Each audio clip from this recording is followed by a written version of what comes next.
Welcome to R S coaching centre. आज हम पढ़ने वाले हैं नंबर सिस्टम। तो इससे आज हम सेकेंड पार्ट पढ़ने वाले हैं। इससे पहले मैंने एक पार्ट बनाया है जिसमें मैंने प्राकृतिक संख्याएं और अंक क्या होते हैं इस पर एक वीडियो बनाई है। तो इसमें हम पढ़ने वाले हैं पूर्ण संख्याएं, जिसे इंग्लिश में होल नंबर्स कहते हैं। तो पूर्ण संख्या की परिभाषा क्या होती है देख लेते हैं। जब प्राकृतिक संख्याओं में जीरो शून्य को सम्मिलित कर लिया जाता है तो उन्हें पूर्ण संख्याओं का समूह कहा जाता है। तो हमने बताया है कि प्राकृतिक संख्याएं एक से स्टार्ट होती हैं, मतलब जिनसे हम वस्तुओं को गिनते हैं उन्हें प्राकृतिक संख्या कहते हैं।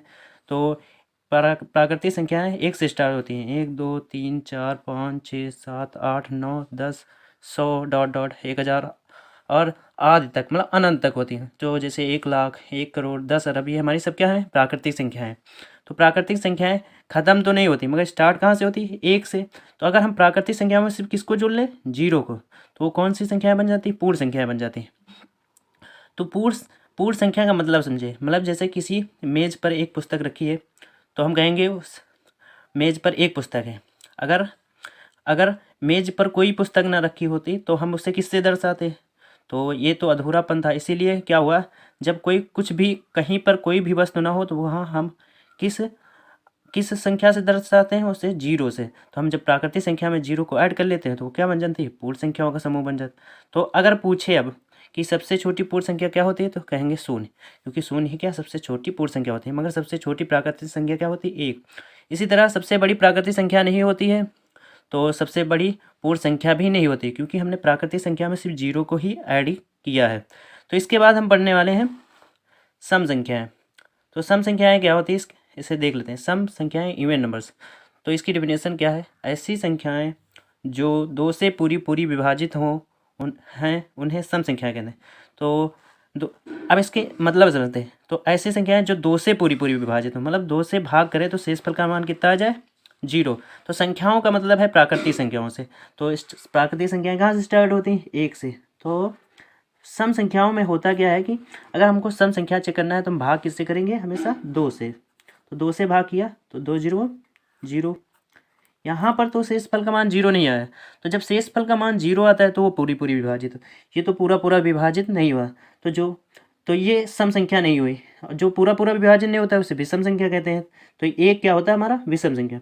इसके बाद हम दो को चेक करेंगे, दो से भाग करके, तो दो एक कम दो। यहाँ तो शेषफल का मान जीरो आ गया, तो इसका मतलब क्या है, ये एक सम संख्या। दो क्या होती है, एक सम संख्या।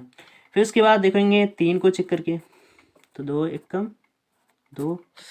यहाँ पर कितना बच गया, एक। शेषफल का मान जीरो नहीं आया तो ये एक विषम संख्या हुई।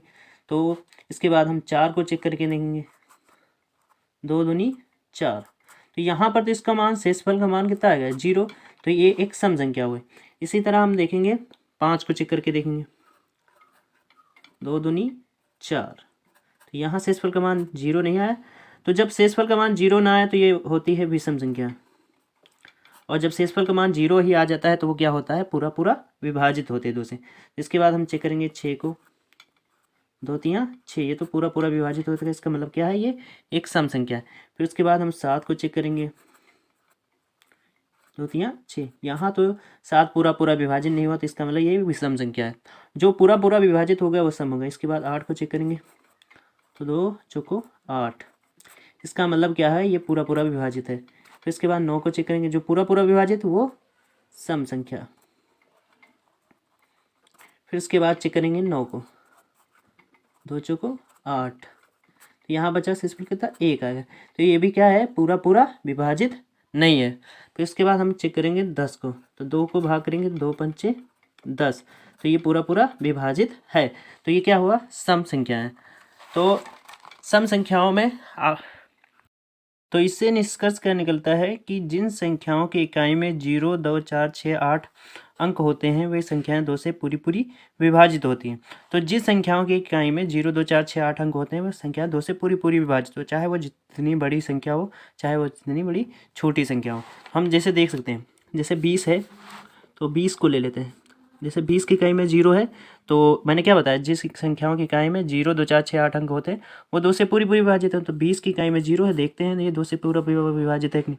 पूरा पूरा विभाजित का मतलब है शेषफल का मान 0। तो भाग करके देखें, दो एक कम दो, ये तो कट गया पूरा पूरा। फिर इसके बाद 0 आएगा तो दो जीरो जीरो, देखो शेषफल का मान कितना आएगा है 0। इसका मतलब क्या है, ये बात सत्य है कि जिन संख्याओं की इकाई में 0 2 4 6 8 होते हैं वो संख्या किससे विभाजित होती है 2 से। तो इसके बाद 126 को देखेंगे तो 2 छाक 12, ये पूरा पूरा कट गया। उसके बाद 6 आए तो 2 तियाँ 6, ये देखो शेषफल का मान कितना है 0, क्योंकि इसकी इकाई में कितना लिखा है 6। फिर उसके बाद 308 को भी चेक करके देख लेते हैं, फिर 308 लिखते हैं। तो 308 की इकाई में कितना लिखा है 8, इसे देखते हैं चेक करके। तो 2 एकम 2, 3 में से 2 गया 1 बचा 0 उतरा 2 पंचे 10। फिर उसके बाद आएगा 8, 2 चौको 8, ये देखो शेषफल का मान कितना है 0। तो जिन संख्याओं की इकाई में 0 2 4 6 8 होता है वो संख्याएं क्या होती है 2 से पूरी पूरी विभाजित हो जाती हैं। क्या पढ़ने वाली हैं विषम संख्याएं और नंबर्स। तो विषम संख्याएं क्या होती हैं, ऐसी संख्याएं जो 2 से पूरी पूरी विभाजित ना हो उन्हें विषम संख्या कहते हैं। तो विषम संख्या देख लेते हैं, जैसे 1 3 5 7 9 11 13 15 17 19 21। तो ये क्या होती हैं विषम संख्याएं। तो इन्हें देखते हैं ये 2 से पूरी पूरी विभाजित है कि नहीं। तो 2 से पूरा पूरा विभाजन का मतलब शेषफल का मान कितना है 0। तो पहले सबसे पहले संख्या चेक करेंगे 1 को, तो चाहे सम हो चाहे विषम, उसे भाग किससे करेंगे 2 से। तो 2 से भाग करेंगे तो 2 0 0, ये पूरा पूरा विभाजन नहीं हुआ, तो ये क्या है विषम संख्या। इसी तरह देखते हैं 3, तो 2 एकम 2, ये भी क्या हुआ पूरा पूरा विभाजन नहीं हुआ। इसके बाद जैसे 5, 2 दूनी 4, तो ये भी क्या नहीं हुआ पूरा पूरा विभाजन नहीं हुआ।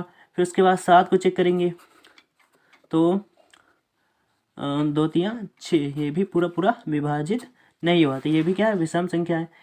इसी तरह पूरा पूरा विभाजित जब शेषफल का मान 0 आ जाता है तब पूरा पूरा विभाजित होता है। 9 को देखेंगे चेक करके तो 2 चौको 8, तो ये क्या हुआ ये भी पूरा पूरा विभाजित नहीं हुआ है। फिर इसके बाद जैसे हम चेक करके देखेंगे 11, तो 2 पंचे 10, ये भी क्या हुआ पूरा पूरा विभाजित नहीं बच गया, शेषफल का मान 1 आ गया। फिर इसके बाद 13, 2 छाक 12, तो यहाँ 1 बच गया और कुछ नहीं बचा। तो इसका मतलब क्या है, हमने कुछ नोटिस किया जिन संख्याओं की इकाई में 1 3 5 3 और 1 है वो संख्याएं क्या वो 2 से विभाजित नहीं हो रही। तो इससे निष्कर्ष क्या निकलता है, जिन संख्याओं की इकाई में 1 3 5 7 9 अंक होते हैं वह संख्याएं 2 से पूरी पूरी विभाजित नहीं होती। तो जो संख्याएं 2 से पूरी पूरी विभाजित नहीं होती हैं उन्हें क्या कहते हैं विषम संख्या। तो अगर इसे समझे तो जैसे अगर हम 121 लिख लें तो 121 की इकाई में कितना है 1। तो मैंने बताया जिन संख्याओं की इकाई में 1 3 5 7 होते हैं वो 2 से नहीं विभाजित होते। तो इसे चेक करके देखते हैं भाग करके, अगर इस शेषफल का मान 0 आएगा तो ये पूरा पूरा विभाजित है, अगर नहीं आया तो ये क्या है पूरा पूरा विभाजन नहीं है। तो 2 छाक 12, देखो ये कट गया। फिर उसके बाद कितना आएगा 1 2 0 0, कितना बचा 1। तो ये इसकी इकाई में 1 है इसीलिए क्या है पूरा पूरा विभाजन नहीं